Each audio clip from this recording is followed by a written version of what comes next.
എന്തായാലും ഇന്നത്തെ match south Africa versus New Zealand first semi. ശരിക്ക് മാച്ച് കണ്ടുകൊണ്ടിരിക്കുമ്പോഴേ ഞാനൊന്ന് ജസ്റ്റ് അപ്പുറത്തൊക്കെ പോയി എന്തോ സംഭവങ്ങളൊക്കെ ചെയ്തുകൊണ്ടിരിക്കുകയായിരുന്നു.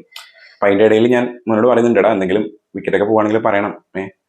കാരണം ഇന്നത്തെ മാച്ച് നടന്നത് ഭയങ്കര രസമുള്ള മാച്ചാണ്. First സെമിയാണ്. South Africa versus New Zealand ആണ്. അൺബീറ്റൻ ആയിട്ടുള്ള സൗത്ത് ആഫ്രിക്ക വരുന്നു. ന്യൂസിലാൻഡ് ആണെങ്കിൽ ലാസ്റ്റ് മാച്ച് തോറ്റിട്ടാണ് ഇങ്ങോട്ട് വരുന്നത്. പക്ഷെ ആ മാച്ചിൽ തോക്കുമ്പോഴും ന്യൂസിലാൻഡ് ഫസ്റ്റ് 159 റൺസ് എടുത്തിട്ട് ഇംഗ്ലണ്ട് ജയിച്ചത് ലാസ്റ്റത്തെ 3 ബോൾ ബാക്കി നിൽക്കുമ്പോഴാണ്. അപ്പൊ അവിടെ തന്നെ ന്യൂസിലൻഡിന്റെ ബൗളിംഗ് കുറച്ച് ശക്താന്നുള്ളത് കാണിച്ച് തന്നിട്ടുണ്ടായിരുന്നു. കാരണം അന്നത്തെ മാച്ച് നടന്ന ഏകദേശം തുല്യശക്തികളുടെ മാച്ചാണ്. അപ്പൊ ഇന്നത്തെ മാച്ചിന്റെ സംഭവം എന്ന് പറഞ്ഞാൽ, ഒരു ഉത്സവം കഴിഞ്ഞ് ആറാട്ടുള്ള സമയത്ത് അല്ലെങ്കിൽ ഒരു പൂരത്തിന് പടക്കം പൊട്ടുന്ന പോലെ വെടിക്കെട്ട് പൂരായിരുന്നു ന്യൂസിലൻഡിന്റെ വക.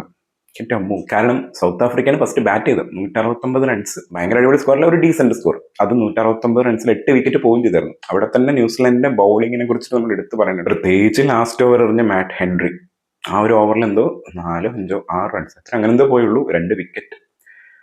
ആളുടെ ബൗളിംഗ് വേറെ ലെവലാണ്. പിന്നെ അതുപോലെ മിച്ചൽ സാന്റ്നർ എക്കണോമി പിടിച്ചിട്ടുള്ള ബൗളിംഗ് ആണ്. അവർ ഏകദേശം ആ ഒരു 169 ഒതുക്കി എന്ന് പറയാം.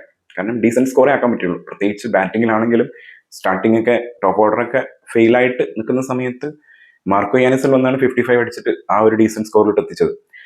അത് കഴിഞ്ഞ് ന്യൂസിലൻഡിന്റെ ബാറ്റിങ്ങിലാണ് കേട്ടോ ശരിക്ക്. എന്തായാലും സൗത്ത് ആഫ്രിക്ക അല്ലേ, നമുക്കറിയാം സൗത്ത് ആഫ്രിക്ക ഗംഭീര ടീമാണ്. ഇതുവരെ തോക്കാത്ത ടീമാണ് ഈ ഒരു T20 വേൾഡ് കപ്പിൽ.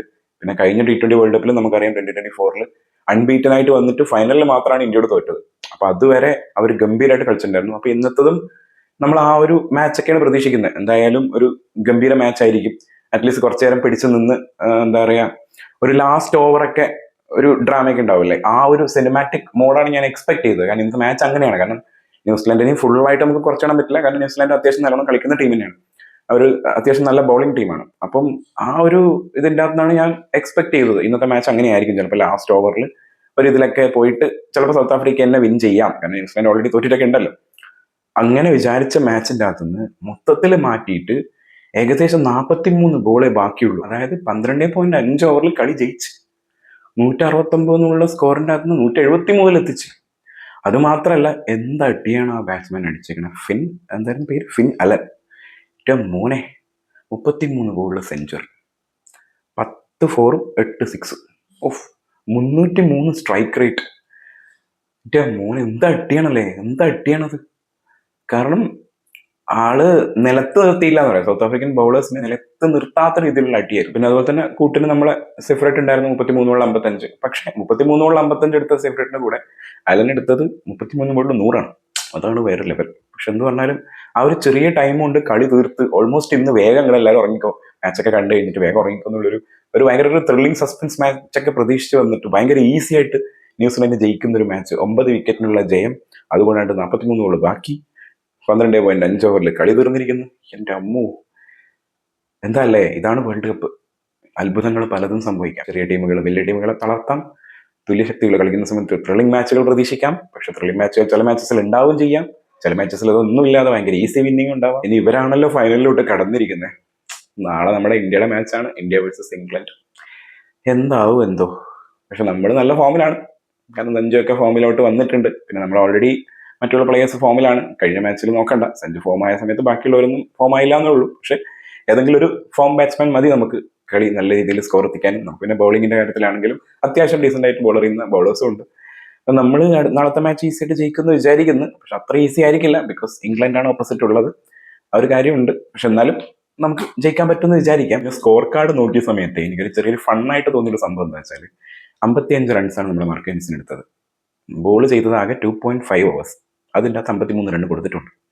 2 റണ്ണും കൂടി കൊടുത്തിരുന്നെങ്കിൽ അടിച്ച റണ്ണൊക്കെ തിരിച്ചു കൊടുത്തു എന്നുള്ളൊരു സംഭവമാണ്. പക്ഷെ എന്ത് പറഞ്ഞാലും ആളൊരു കിടലൻ ഓൾറൗണ്ടറാണ്. ബോൾ ചെയ്യുന്ന സമയത്ത് നന്നായിട്ട് ബോൾ ചെയ്യാറുണ്ട്, വിക്കറ്റ് എടുക്കാറുണ്ട്. ആൻഡ് ഇന്ന് നല്ല ബാറ്റിങ്ങിൽ ഏകദേശം ടോപ്പ് ഓർഡേഴ്സ് ഒക്കെ ഫെയിൽ ആയ സമയത്ത് ആൾ ബാറ്റ് ചെയ്തിട്ട് ആ ഒരു ടീമിനെ ഡീസന്റ് സ്കോറിലോട്ട് എത്തിക്കാനും പറ്റി എന്നുള്ള കാര്യത്തിൽ അടിപൊളിയായിരുന്നു. പിന്നെ ഇന്നത്തെ വിക്കറ്റുകൾ പോയൊരു സ്ഥലത്തെ സൗത്ത് ആഫ്രിക്കയുടെ ആ ഒരു സംഭവം ഞാൻ കണ്ടായിരുന്നത്. ഡേവിഡ് മില്ലർ, നമ്മുടെ കില്ലർ മില്ലർ, ആളടിച്ച ഷോട്ട് അടിച്ചു കഴിഞ്ഞിട്ട് ഔട്ടായ സമയത്ത് ആളുടെ ഒരു എക്സ്പ്രഷൻ ഉണ്ടായിരുന്നു. അടിക്കേണ്ടിയിരുന്നില്ല എന്നുള്ളൊരു ഭയങ്കരമായിട്ടുള്ളൊരു സംഭവം എക്സ്പ്രഷൻ ആൾ ഇട്ടിട്ടുണ്ടായിരുന്നു. ഇതാണ് ഈ പ്രഷർ മാച്ച് വരുമ്പോൾ ഉള്ളൊരു സംഭവം.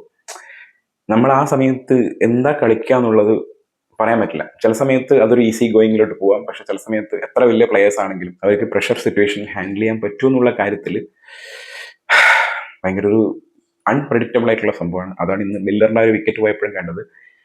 സെമി ഫൈനലാണ്, അതിൻ്റെതായ പ്രഷർ ഉണ്ടാവും, അതിന്ന് കാണാനും പറ്റി. പക്ഷെ ന്യൂസിലൻഡ് ഗംഭീരമായിട്ട് തന്നെ ആ ഒരു പ്ലെയർ, ഓപ്പണിങ്ങിലുള്ള ഒരു പ്ലെയർ ഫോം ആയപ്പം കളി കണ്ടോ ഈസി ആയിട്ട് ജയിച്ചത്.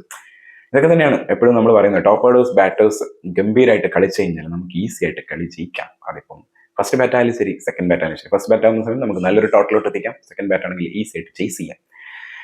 എന്തായാലും ഇനിയിപ്പം ന്യൂസിലാൻഡാണ് അവിടെ ഫൈനലിൽ എത്തിക്കണേ. ന്യൂസിലാൻഡിന് വേണ്ടിയിട്ട് നമ്മൾ ഇന്ത്യ തന്നെ എത്തണമെന്നാണ് നമ്മുടെ ആഗ്രഹം. അപ്പോൾ നാളത്തെ മാച്ചിന് വേണ്ടി കട്ട വെയിറ്റിംഗ് ആണ്. എന്തായാലും ഇങ്ങനത്തെ പ്രഷർ സിറ്റുവേഷനൊക്കെ കാണുന്ന സമയത്ത് കഴിഞ്ഞ നോക്കൗട്ട് മാച്ചിൽ നമ്മൾ സെമിയിലോട്ട് കടക്കേണ്ട മാച്ചിൻ്റെ അകത്ത് സഞ്ജു കളിച്ച ഒരു പ്രഷർ സിറ്റുവേഷനെ ഹാൻഡിൽ ചെയ്തിരിക്കുന്ന രീതി എന്ന് പറയുന്നത് എടുത്തു പറയേണ്ട ഒരു സംഭവം തന്നെയാണ്. ടഫാണ് ഗെയിം എന്ന് പറയുന്നത്. നമുക്ക് കാണുമ്പോൾ, പുറത്തിരുന്ന് കാണുമ്പോൾ, ഗാലറിയിൽ നിന്ന് കാണുമ്പോൾ വിലയിരുത്താൻ പറ്റുമെങ്കിലും അവിടെ കളിക്കുന്ന സമയത്തുള്ള ഒരു മാനസികാവസ്ഥ ഉണ്ടല്ലോ, അത് അത്ര ഈസി അല്ല. 2026 വേൾഡ് കപ്പിന്റെ ഫൈനലിലോട്ട് എത്തിയിരിക്കുന്ന ചെറിയ ടീമല്ല. നല്ല അടിപൊളിയായിട്ട് തന്നെ സെമിയിൽ കളിച്ച് എല്ലാവരുടെയും ഹാർട്ട് വിൻ ചെയ്യാൻ അറിയില്ല, അങ്ങനെ വിൻ ചെയ്തിട്ട് എത്തിയിട്ടുള്ള ഒരു ടീമാണ്. അപ്പോൾ ആ ടീമിന്റെ കൂടെ ആരാണ് ഫൈനലിൽ കളിക്കാൻ പോകുന്നുള്ളത് നാളത്തെ മാച്ച് കഴിഞ്ഞ് അറിയാൻ പറ്റും. അത് നമ്മുടെ ഇന്ത്യ തന്നെ ആവട്ടെ എന്നാണ് എല്ലാവരുടെയും പ്രാർത്ഥന. അതിലൂടെ എൻ്റെയും അങ്ങനെ തന്നെയാണ് പ്രാർത്ഥന. നമ്മൾ നാളെ ഗംഭീരമായിട്ട് കളിക്കട്ടെ, എല്ലാവരും ഫോം ആവട്ടെ, ഒരു ഗംഭീര ടോട്ടൽ ഉണ്ടാക്കിയിട്ട് നമ്മൾ ഈസി ആയിട്ട് നാളത്തെ മാച്ച് ജയിക്കട്ടെ എന്ന് പ്രാർത്ഥിക്കാം. അപ്പം അത്രേ ഉള്ളൂ. Bye bye.